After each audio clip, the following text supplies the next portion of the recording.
I'm looking at the Fremantle Dockers, and this is a game that they absolutely have to win, because if they don't win this one, they could easily miss the finals. It's not unrealistic to think they wouldn't win on the road against GWS. Look, and it's a big game, the last one against Port Adelaide at home, but they might be playing to finish top 4 as well. So it's got sticky really quickly. So this is one they absolutely have to win. And I'm looking at their back 6, and it's an interesting watch, because we look at their clearance game. In the last 6 weeks, they're brilliant at winning clearance. And when they win them, as you can see there, 4th most likely to turn that into a score. But when they lose them, it's just as bad the other way. Now, you can look at that in one way. You can look at just the clearance and blame the midfielders, or you can look behind the ball and say, OK, are you winning enough of your own contests behind the ball? And I just had a look at last weekend's game, and last weekend can be a bad one to look at, given that the Essendon Football Club got hold of them. This is one action that's going to involve 4 or 5 different matchups, OK? And I just think they refuse to make contact. Refuse to lay a body on. The soft lead there, easy lead out on the 45. OK, you give away that one, no problem. There's no body check on the pocket there on Caddy. There's no... Look, the guys in the square, you can see coming through the top of 50 now, you've got Clark versus Langford. Slalom runs about 3 times past him. He doesn't lay a glove on. Now, I know this is not his prime role in the team, but if you allow a player like this to set and go for the ball, they'll mark it every time at this level. Has to lay a body, has to be shoulder to shoulder there. He's not, doesn't want to make contact. Langford takes the mark. If we rewind it a fraction, I just want to also show you what the ruckmen are doing as they're coming down the ground. Because if Langford doesn't take that mark, just have a look at Draper working over Darcy. Now, Darcy's got to get shoulder to shoulder and run him off the line. At least find a way to get in front for this ball coming in deep. Because if Langford doesn't mark it, I guarantee the big ruckman is in there. So that's one thing that really irks me. And this here, at centre bounces, you know as a defender, when the ball's tracking one side or the other of the centre circle, that's the dangerous space you've got to cover. Like, this is just too easy.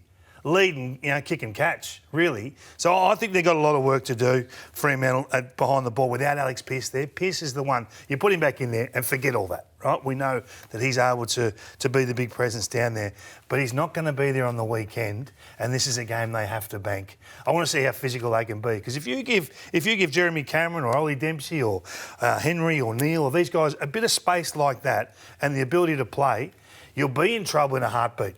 And they shouldn't be. They're too good for that. We've talked a lot about Fremantle all year, and we've all waxed and waned and disagreed. In the end, it comes down to this. There's 3 games they must win. They can still finish top 4. Yep. So it's both sides of the coin.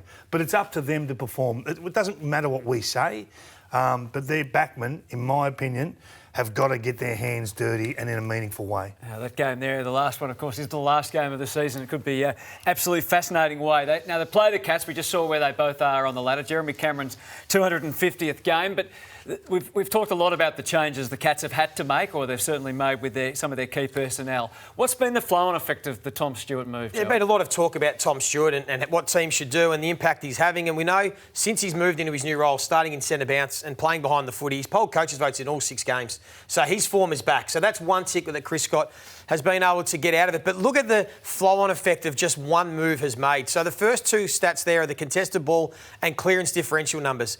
That was a real area of concern for Geelong. All of a sudden, Tom Stewart, it's not just him because it coincides with Dangerfield's return as well, but they're a top 6 team now, contest and clearance. But then behind the ball, you'd think, OK, we're taking Stewart out of where he's dominated for a number of years. It's going to affect the defence. It's actually done the opposite. It's actually made them get to work. And you've got to give credit to Jack Henry and Colin Jasny and Zach Guthrie, because for a long time you could say Tom Stewart's been their safety net, a bit of the security blanket. If ever they're in trouble, Stewart will come and save the day. And I put it on the Geelong midfield, the Geelong defence at that time to step up, and they've certainly done that. So they have now corrected their defence, they've corrected their contest and clearance game, and we know they've always been so efficient going forward and inside 50. So it's been a massive reason for their turnaround and why they are a real threat and why teams now need to prepare for a different Cats side that they might have seen 6 or 8 weeks ago. It's great numbers and great education. This is why he's the best coach in it. Yeah. And I don't care where they sit on the table, because no one dies on the vine at Geelong. If he sees a star factor player struggling, he finds a way to maximise that magnet. And he sets the game up, let's be honest, for the top 4 or 5 players, and the rest fulfil what's needed around the edges. That's why I think Chris Scott, and we talk a lot about acquiring players and what you've got to give up in terms of draft picks and all these things, free agency and all that sort of stuff. Chris Scott's the hottest property in the game. Yep. He really is. And we don't talk enough about this, what he would do for other clubs if he went there. And Geelong are not looking to seek any move, but gee whiz, what he gets out of this group, and Stewart's a perfect example, Cameron with the role that he's been able to play, not a lot goes wrong at Geelong. Yeah. Be a massive win for the Cats. I think they probably need to be top 4 if they're going to challenge for a flag. If they can do that, they're well on the way to doing it. So a huge game. Jeremy Cameron's 250th. Probably Ryan's played on him successfully in the past. The rucks with he's got his running shoes. No DeConing. Yeah. It's going to be interesting, isn't it? That game for sure. First there was Dusty, and then a few minutes later it seemed like there was Tom Hawkins, who is due to return in the final round, perhaps for the Cats, and that actually is my first firecracker for tonight. A fit Tom Hawkins, is he a no-brainer to play in the forward line for the Cats in finals? He's not a no-brainer for me. Nah. He definitely gets a game, the West Coast game. It'd be how fit and how well he plays in that game, whether he plays finals, but not a certainty for me, not a lock. Chris Scott won't muck around with finals. If he thinks Hawkins can help, he plays. If he doesn't think he can, he doesn't. Simple as that.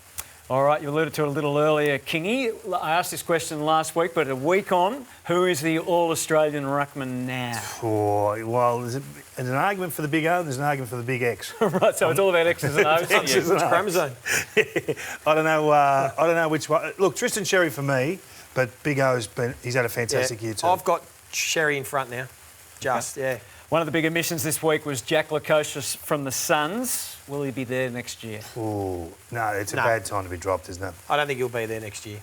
Homeward bound, do you think? Potentially, but maybe a change would be good for him. Been a frustrating player, hasn't he? He's got all the gifts, he's got all the talent in the world, and just for whatever reason, it doesn't seem to come to fruition. He will be a good pickup for another club, though. I still think Why? I think because he's got talent, he can play, and you just got to get. He's had talent there. Yeah, but that's why sometimes a fresh start. We've seen it with other players at a new club. I think he's a good player. What's he worth? You'd give up a pick in the 20s. I feel like I'm losing control here. Where does the high-performance boss... This is their segment. Where does the high-performance boss rank in terms of importance at AFL clubs? Andrew Russell, we know, is moving on at Carlton. Third. At the end of the year. Third. Coach, list manager, high performance. That right? Yeah. I mean, it's the hardest thing for us to judge, isn't it? We never know, and often they don't know until hindsight. All right, we know Dusty's departing. What number would you advise a young Richmond fan to wear on their back from now on?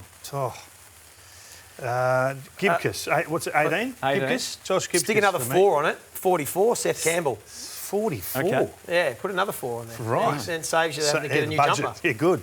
All right. Off the side a bit. Was Collingwood and Melbourne the right choice for round 24 Friday night? Given if Collingwood lose this week, they could well be just about out of the run. Could have gone perhaps Brisbane, Essendon. When I see those questions, I think we should have kept there's up an our answer. previous... I agree with you that it shouldn't be, Hutto. Obviously, We you should think, have you think it shouldn't be? Well, we're running out of time. I've got to get this question in. Should kick-ins that play on in country football count as a stat? Oh, that's nasty. Hey, good You are luck. playing for Yes, Castlemaine this week. I am. Up forward. Starting forward. If I don't do anything good, I'll go take some Do kick-ins. you know who's the names of a couple that are going to kick it? Yeah, Scratcher. I know. No, there is Scratcher. Is there really? Young Bailey, Macca? and he's their star. And then Michael Hartley, the former Essendon player, is the captain coach.